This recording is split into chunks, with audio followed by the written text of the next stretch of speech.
श्री स्वामी समर्थ. नमस्कार मित्रांनो, नुकतंच आम्ही अक्कलकोटच्या श्री स्वामी समर्थ महाराजांच्या दरबारात जाऊन दर्शन घेतलं. तिथं गेल्यानंतर मनाला जी शांतता मिळाली ती शब्दात सांगता येणार नाही. आजच्या व्हिडिओमध्ये आपण स्वामींचा इतिहास अगदी सोप्या भाषेमध्ये पाहणार आहोत. व्हिडिओ शेवटपर्यंत नक्की बघा. तर मित्रांनो, आता आम्ही अक्कलकोट मंदिरांच्या अगदी जवळ जातोय आणि तुम्ही माझ्या पुढे पाहू शकता. येथे चोहूबाजूला प्रचंड गजबजाट आहे. घ्या माऊली, स्वामीचा प्रसाद घ्या, हार घ्या असे आवाज तुम्हाला चोहीकडे ऐकायला येतील. फायनली आम्ही स्वामी समर्थ महाराजांच्या मुख्य गाभाऱ्यात पोहोचलो आहोत. आता आपण स्वामींचं दर्शन घेऊयात.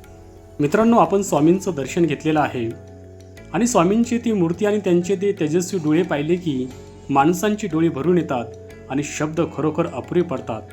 असं वाटतं की स्वामी आपल्याकडेच बघून म्हणतात, भिवू नकोस, मी तुझ्या पाठीशी आहे.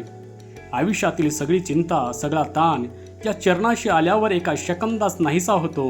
जर तुम्ही आयुष्यात कधी खचून गेला असाल तर अक्कलकोटला या स्वामींच्या गाभाऱ्यात 2 मिनिटे डोळे बंद करून बसा.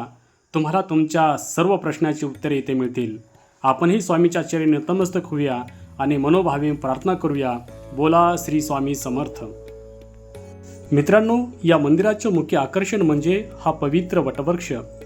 याच झाडाखाली स्वामी तासनतास बसायचे. हा वटवृक्ष एक झाड नसून तर स्वामींच्या ऊर्जेचं जिवंत केंद्र आहे.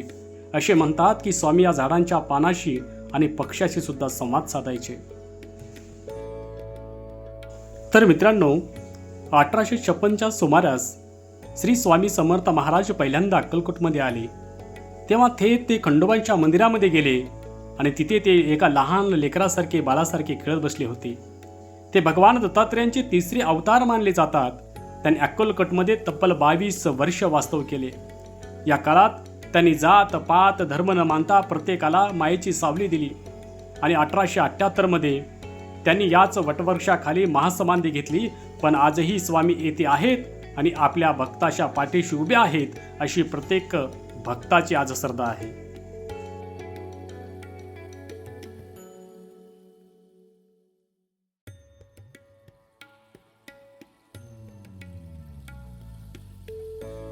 मित्रांनो, आपण जर कधी अक्कलकोटला गेलात तर मुख्य मंदिर बघून येऊ नका.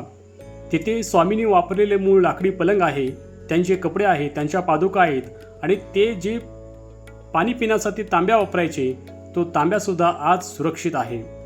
1878 मधील वस्तू आजही तशाच्या दशा पाहणे म्हणजे एक अंगावर काटा आणणारा अनुभव आहे. इथल्या वातावरणात एक वेगळीच पॉझिटिव्ह एनर्जी आहे जी तुमचं सगळं दुःख आणि थकवा दूर करते.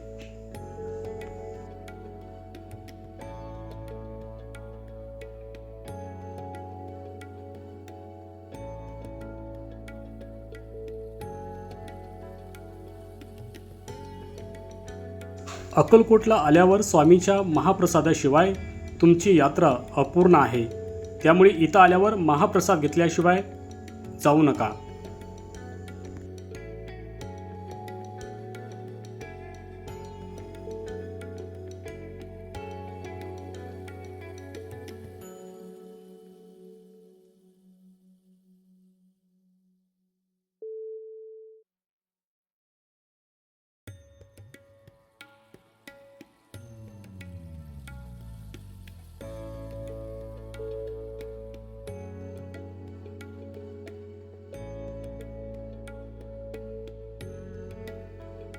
तर मित्रांनो, असा होता आमचा अक्कलकोट दर्शन सोहळा. तुम्ही कधी अक्कलकोटला गेला आहात का? तुमचा अनुभव कमेंटमध्ये नक्की सांगा. व्हिडिओ आवडला असेल तर लाईक करा, चॅनलला सबस्क्राईब करा. बोला श्री स्वामी समर्थ महाराज की जय. चला तर मग मित्रांनो, आता स्वामींचं दर्शन घेतलंय. भेटूया पुढच्या प्रवासाला एक नवीन ठिकाणी. तोपर्यंत स्वामींचे नामस्मरण करत राहा. बोला श्री स्वामी समर्थ. जय जय स्वामी समर्थ.